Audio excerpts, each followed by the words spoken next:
So you're here because you think you might want to get into house sitting, and you have heard house sitting is a great way to save money when you travel. But what if I told you that house sitting is not completely free? I know.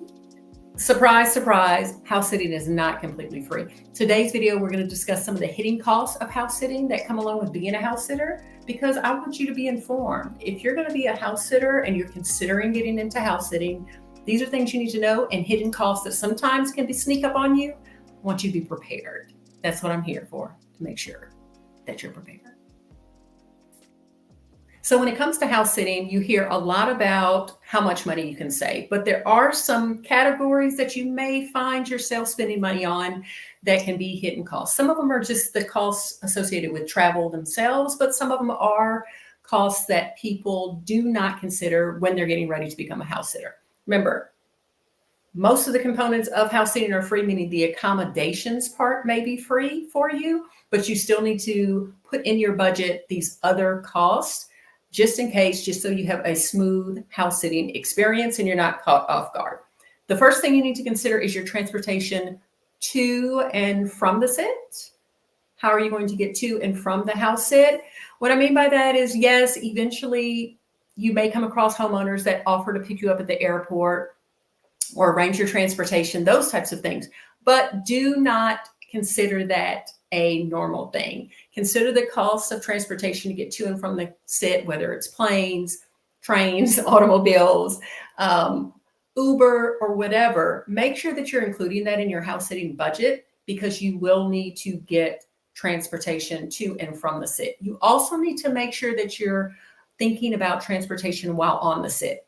There are a few sits that do leave a vehicle for you, or they're accessible by public transportation. It will be listed in the house sitting listing, but you need to make sure that you're accounting for those extra expenses and get an estimated cost of how much it would be, maybe to, I don't know, Uber to the store if you can't walk, or if you need to take the bus in their particular area. Another of the expenses that are related to travel are trip insurance. Now, Trusted House Sitters does have certain membership levels that include trip insurance or travel insurance for cancellation when a homeowner may cancel a sit for whatever reason, emergencies, those types of things. Even though I do have a higher level of membership with them, I do keep my own travel insurance. I use World Nomads, and I use that as a cost. So that is a cost that I incur every time I travel, is my additional travel insurance. The next category of hidden costs for house sitting are accommodations before and after the sit. There are times when homeowners will want you to come and sit for them, but maybe they want you to arrive early because their flight is first thing in the morning, or maybe their arrival time back home is super late and they really want you to spend the night or be there late enough that you wouldn't be able to go on to your next accommodations or your next house sit that evening. Like, it would make it logistically very difficult for you to travel that evening. In those cases, if you are not staying with the homeowner, you will need to incur the cost of a night or two before or a night or two after the sit. Sometimes that's not the case. You can negotiate with the homeowner on what their needs are and what their pets' needs are. And maybe there isn't that gap, but if there's a gap, it is up to you to fill it at your expense. Now, I've had homeowners who wanted me to come in the night before, and they said, hey, you're welcome to stay with us. We're leaving at 5 a.m. in the morning, but we need you to come the night before to do the handoff, to show you everything, but you're welcome to stay with us, no charge. I've had that happen, or ones that say, hey, you can stay an extra night if you need to, if your flight is, because we get in late and our flight is not until the morning. But as a house sitter, it's your responsibility to have that money in your budget, just in case they do not offer that. And that's something you can discuss with the homeowner or wait to see if they offer. But I always have in my budget that it's going to be before and after the sit. It's going to be part of my budget to have accommodations, at least for one night on either end of the sit.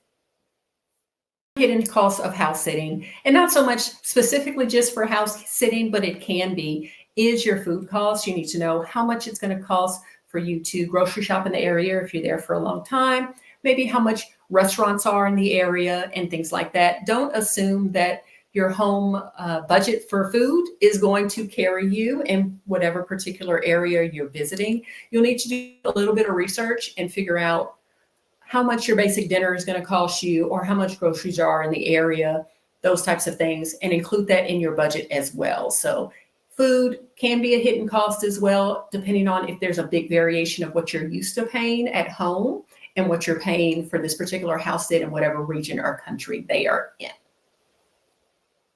And with food and drink, there's another little caveat. This is more like a best practices thing, not necessarily a requirement by homeowners, but something that I do as a luxury sitter is I include a little bit of buffer for me to replace food that I eat or consume at the property. So a lot of times homeowners will say, hey, help yourself to what's in the fridge, or we have stuff in the freezer, those types of things. If I don't finish whatever it is, like I may use, a little bit of something and I'm not consuming all of it, I won't replace it. But if I use enough of it, or definitely if I use all of it, I will have a budget for replacement. And if the homeowner doesn't require me to replace it, I usually will ask them. And sometimes I don't even ask. I just buy more of whatever it is at the store. So when they come back, they're not like surprised, like, oh, we left salmon from Costco in the freezer and it's not there anymore. And she didn't let us know that it was out. So it's just more like I include that in my costs. And if you want to be like a very thoughtful sitter, it's something to just include a little buffer for that.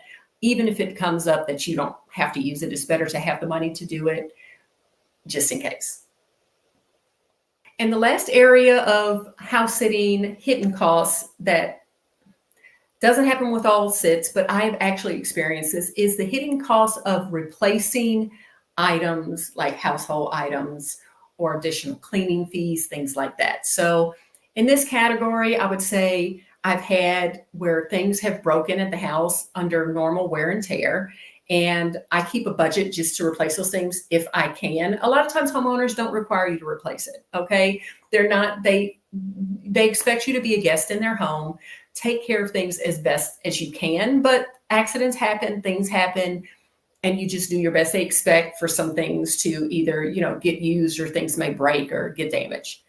That being said, I always have a budget just in case there is something that needs to be replaced or cleaned at my expense. I never want to be in a situation where my relationship with the homeowner is, at odds because something happened and I don't at least make an effort to help fix the problem or clean whatever it is. That being said, some homeowners also will have a pretty consistent schedule for like maintenance, say for their someone to come and clean the home. I've had homeowners say, hey, we have someone coming once a week. You're going to be there longer. If you'd like them to come, I can arrange for them to come. You will have to pay. And that would be at my expense. Not necessarily a hidden cost, but it's more of like something that is a nice to have, but I keep space in the budget in case I want to have the property cleaned an extra day while I'm there, and I'm more than happy to pay for it.